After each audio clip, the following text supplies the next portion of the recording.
Kia ora everybody, welcome back. This is Creative Curiosity. My name is Te Haunui, and today I wanted to talk about how natural talent made me lazy. So let me take you back to primary school. There was one competition in particular. So I used to enter art competitions at school. My first art competition, I was 5 years old and I won it. And that sort of began this pattern of doing really, really well at art. Coming first in competitions, coming second, and being gutted about coming second because I had gotten used to winning. Anyway, there was one competition in particular, and the piece that I was creating was for America's Cup. So the America's Cup that year, 2002, was in New Zealand, and New Zealand were the champs at the time. And this competition was nationwide, and I remember this one afternoon in particular. It was in the weekend, and it was the weekend before it was due in, before we had to send it off. And I was drawing this picture. It was of the Black Boat, which is the name of the boat, or the whatever you call the boat that Team New Zealand would sail on. It was of that. It was all in pencil. Part of it was in colouring pencil. But on this afternoon, it must have been a Sunday afternoon, my brother and our cousin, who was living next door at my auntie's place, they were outside playing, and a few other people as well playing, I think. And I was 10 at the time. And, when you're a 10-year-old, you just want to play. And I remember wanting to go out to play, and then my dad said, no, you have to stay inside to finish off that drawing because we've got to send it off this week. And I remember sitting there begrudgingly drawing this piece, and a lot of the designs and patterns on this drawing were really, really repetitive. And I'm a person who gets bored real easy, especially when I'm just drawing, when I feel like I'm doing the same thing over and over again. And that was really my first taste. Like, I understand I was only 10, but that was really my first taste at me thinking that my talent was enough to get me over the line. And, I understand that I just was a kid and wanted to play, but in hindsight, I realized that that was the beginning of what was to come. And then fast forward to high school, year 9 and year 10, most of it I was at Rotorua Boys High School, and I did really, really well in my first year there. I was a real studious kid, and part of that reason was because I was shy. In yesterday's podcast, I was talking about how I'm an introvert. And being real shy, I just wanted to keep to myself, and a way to do that was to just do my work and focus on doing really well at school. And I did enjoy it. Like, I did enjoy my school subjects. And so I was real disciplined and diligent. And that wasn't even by, my own decision to be disciplined. That was just because I didn't want to have to be a social person, because that wasn't me. And as time went on, I started to become lazier. I was like, most of my life I've been a naturally lazy person, if you can say naturally lazy.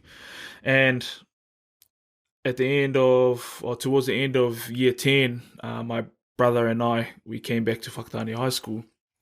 And once I started making mates, I really just started slacking in school, started slacking in art.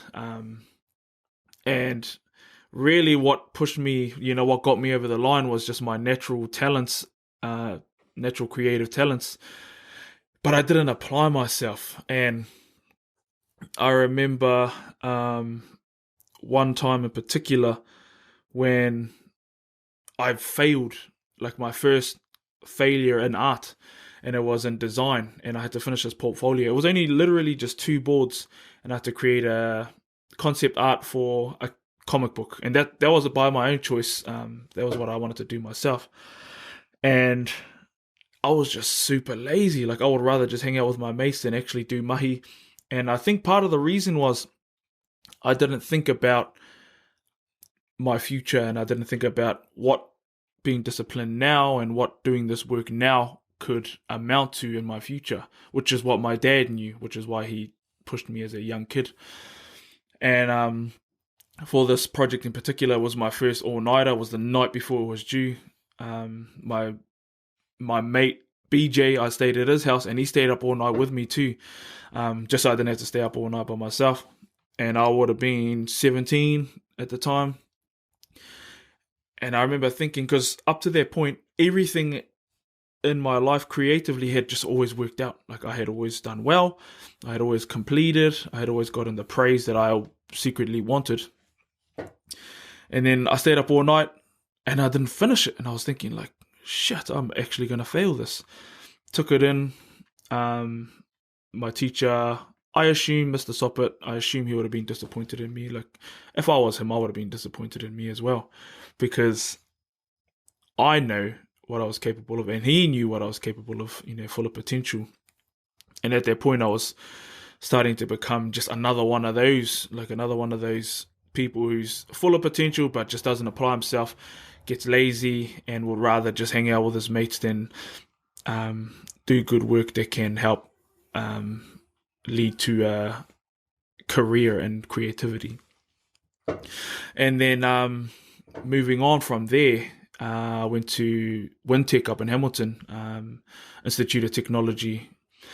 And I remember my attitude when I went there, it was just super arrogant. Like, I thought I was the man. And the reason I thought I was the man, because everything had gone my way most of my life.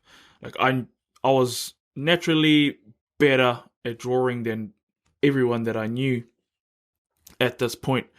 And I remember my mentality going into Wintec was,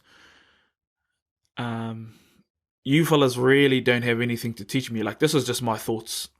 You fellas don't really have anything to teach me. Like, just show me how to create cool stuff that I want to create. Like, I just want to learn how to take cool photos. I want to learn how to paint portraits. I want to learn how to draw better. And I didn't want to do the fundamental steps which led to becoming a better artist, in my opinion, which was basics like composition, color theory, light and shade, all of those sorts of things that are foundational for drawing, especially if you like to draw people, which is what I love to do. And then, I felt like, and I think back now, I'm just like, man, you're like unteachable. You're an idiot. Thinking you're the man. And when you think you're the man, you can't grow, because you won't let anyone teach you. And my second year at Wintec, and because of that, because I thought I was the man, I was lazy. I was lazy some more. I would stay up the night before a project was due and then finish it off. And literally, I would only do well in it because I was just naturally gifted. Like, I could, finesse the pencil on the paper. Whereas a lot of my fellow classmates, they literally had to work hard in order to have a good showing of artwork. And because things weren't shitty enough for me, like because things weren't enough of a wake-up call for me, I kept on this path for most of my university years, if not all of them, minus a few assignments here and there where I really, really applied myself.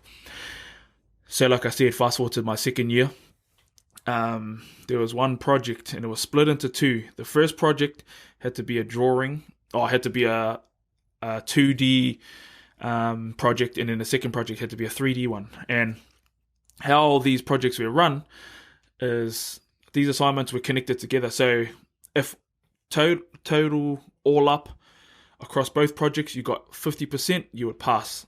Whereas some other assignments you had to get at least 50% in each of them to pass. So in this one, in the drawing assignment, I did these portraits, ballpoint pen on this big paper. Really, really like nice drawings that I'm proud of. And I failed. And my tutor, Linda Hamilton was her name. At the time, when she told me that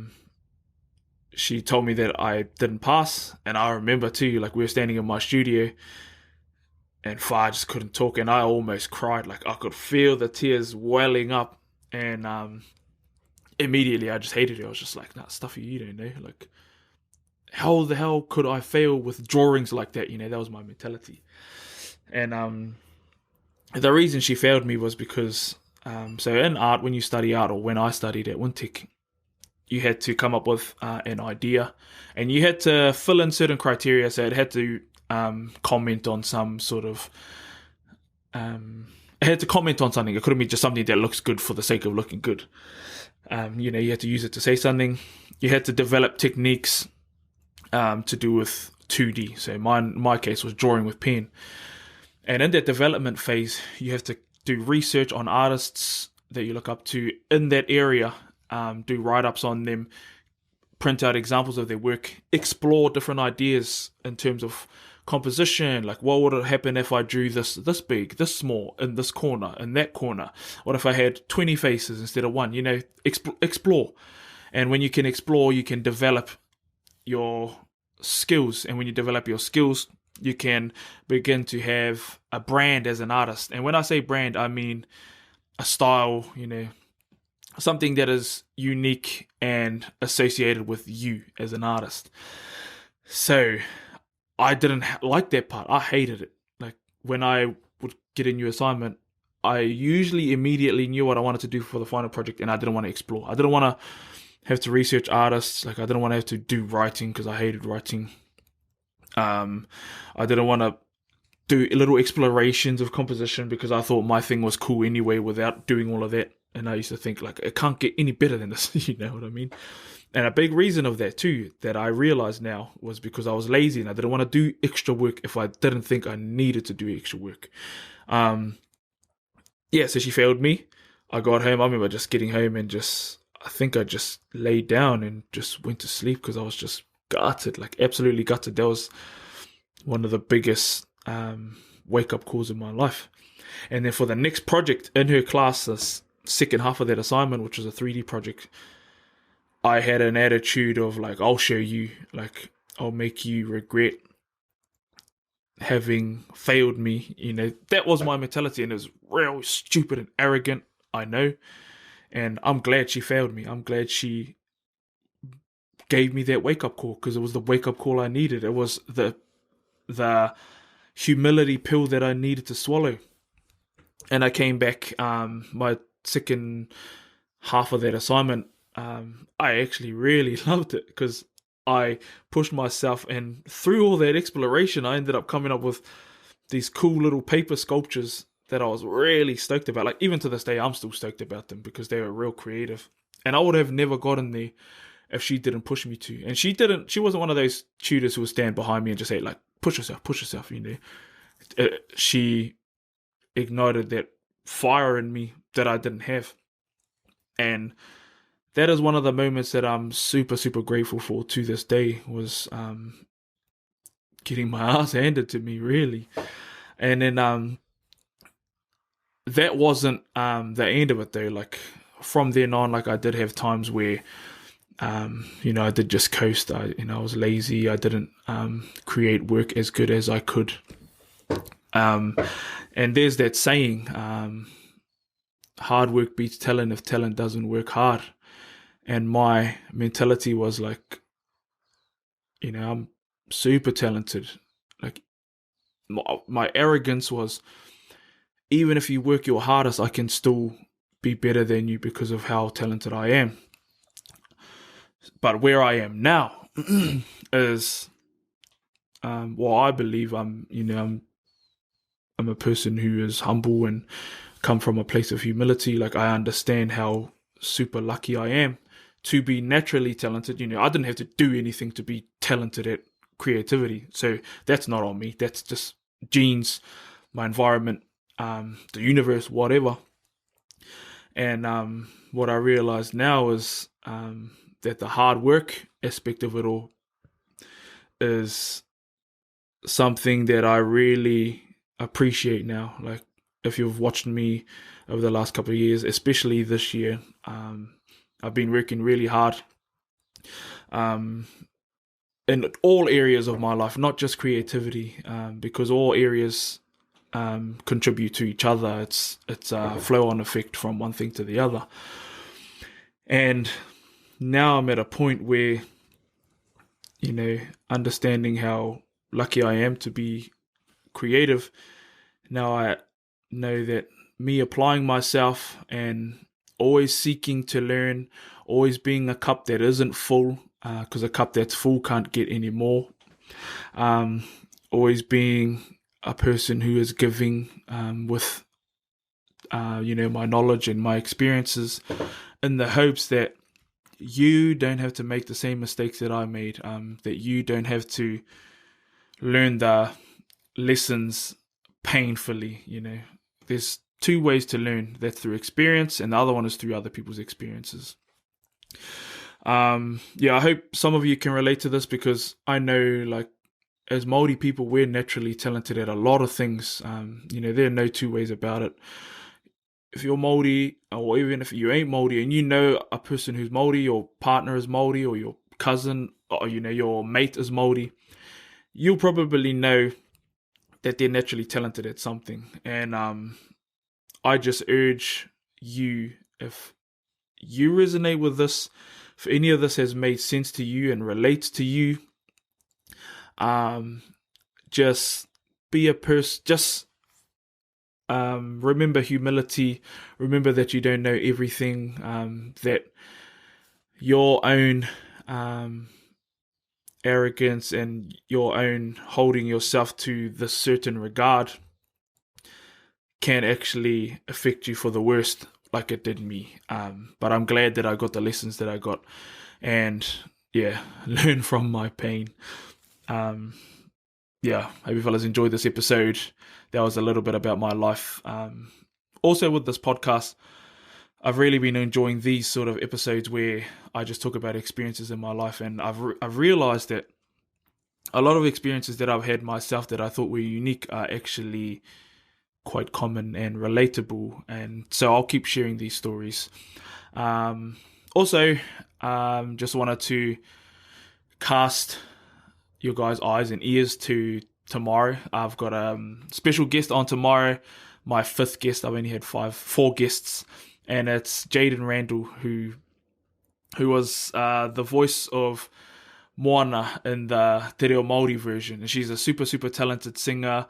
She's real funny, and she's really, just from what I've seen of her anyway on Instagram, is she's really comfortable in who she is, and she loves to share her love for music. So I look forward to doing that tomorrow with her and sharing her story with you fellas. So stay tuned for that one. Hope you fellas enjoyed.